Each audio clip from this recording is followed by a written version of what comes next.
So sapphire actually comes from the family of corundum, right? And in Sri Lanka, we find sapphires in all colors. In natural form, sapphire, it comes in white. So it's actually the impurity in the sapphire that gives it the blue color. And blue is the most popular and famous one from Sri Lanka. Of course, we have the other range of colors. Now, ruby is also actually a sapphire, so from the corundum family, and it is a red color ruby that is red color sapphire that is called a ruby, so which is really a trade name.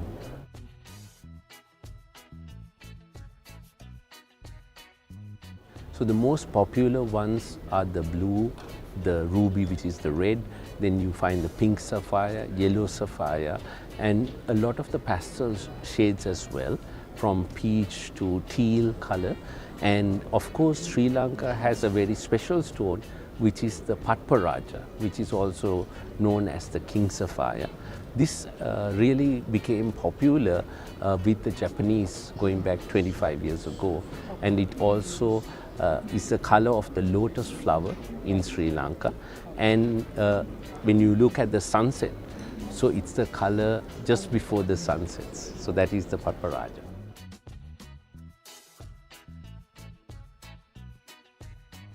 Starting from light to medium to all the way to a deep dark color. Some years ago, some of the large jewelry brands from Europe started using pastel colors. Some of the yellow sapphire is very popular because of the yellow diamond. So the look and feel is very similar. And so the good thing is people do love sapphires all the way from light pastel colors all the way to the deep color.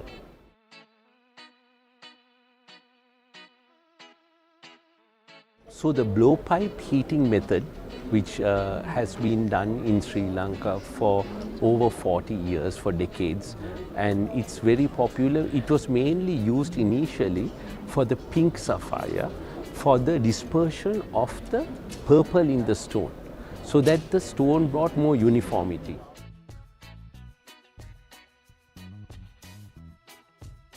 In Sri Lanka, we only do the heating part of it. So the heating, so the blowpipe method, then the popularly used system of gas furnaces and electric furnaces. So what these do is more really help the stone's color uniformity and the look and feel to get better. Then what we also find in Sri Lanka is what we call the gewda, milky silky, which is also a young sapphire. So what we are doing is, by going through this heating process in Sri Lanka, we are rapidly changing the look and feel of a young sapphire to a mature sapphire, which is turning into blue or yellow.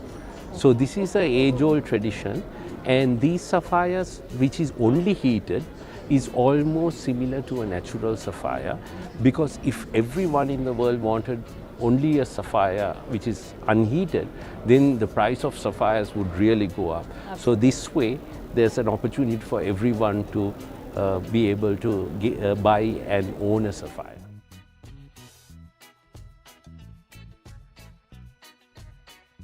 So on a commercial level, it can be about maybe 20–30% difference in pricing.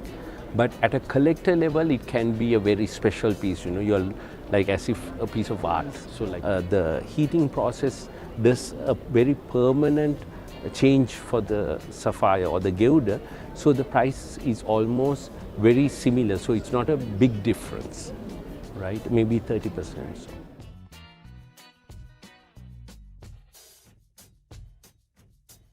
So going back to what I mentioned earlier, actually it's the impurity in the stone that gives it color, so whatever color it may be. That's number one. Obviously inclusions and cleanliness and clarity, all that makes valuations different. Doesn't necessarily mean that the inclusion is a problem. Actually an inclusion tells a gemologist that it's a real stone. So inclusion is not an issue, but obviously it can have its own commercial values depending on that particular stone.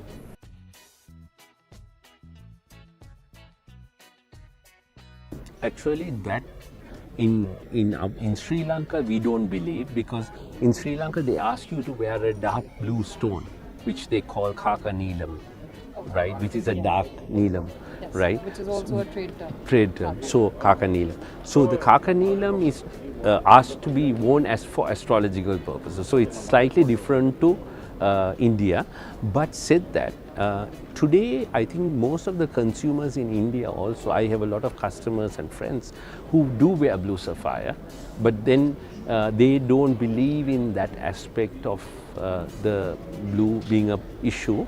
Said that Mr. Amitabh Bachchan wears two blue sapphires. So as consumers, the younger people mostly don't mind about wearing blue sapphires.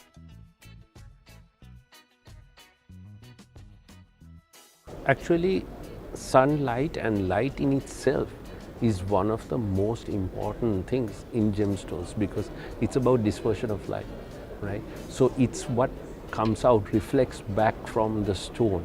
So stones are cut and placed in jewelry in such a way that, okay, it will show off in the light, right? Whether you are out in the sun or you are going in for a gala dinner or a event, so how it will sparkle. So light remains a very important aspect of how a gemstone reflects itself.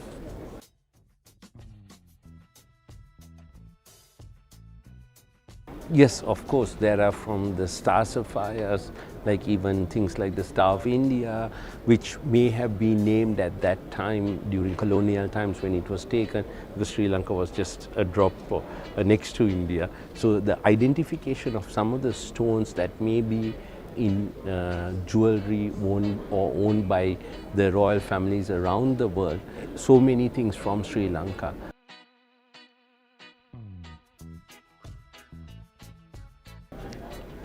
Actually, Ceylon is our name from before Sri Lanka. So since we changed our name from Ceylon to Sri Lanka, we know it. We will know today as Sri Lanka.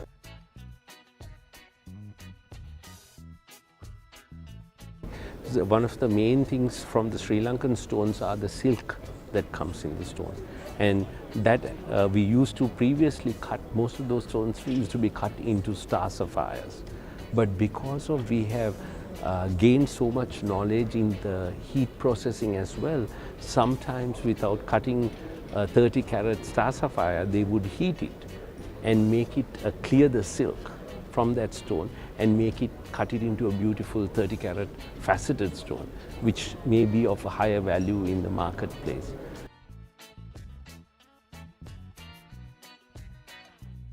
Star sapphire, because of the silk content, or sometimes the amount of inclusions in a stone, so we would either cut a star sapphire or a cabochon. Now, even like especially there is a market, special market for what we call a cabochon sugar loaf, right? There's a very special market, and there's always, I have some customers who's always can we unlimited sugar loaves. But today finding sugar loaves also has become a hard fight. So, so the star sapphire in itself, you keep the silk, you have the 6 rays, and that's amazing because you wear it and people are like, because when you walk in the sun or you're under a light, the 6 rays come out and people are like, oh, what's that?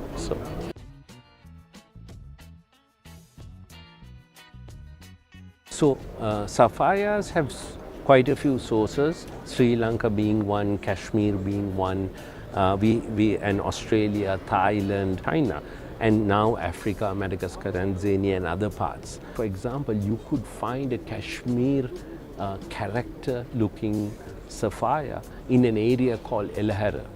And if you go back to the Gondola land, going 900 million years ago, Kashmir, Sri Lanka, Thailand and Madagascar all were one part of a continent.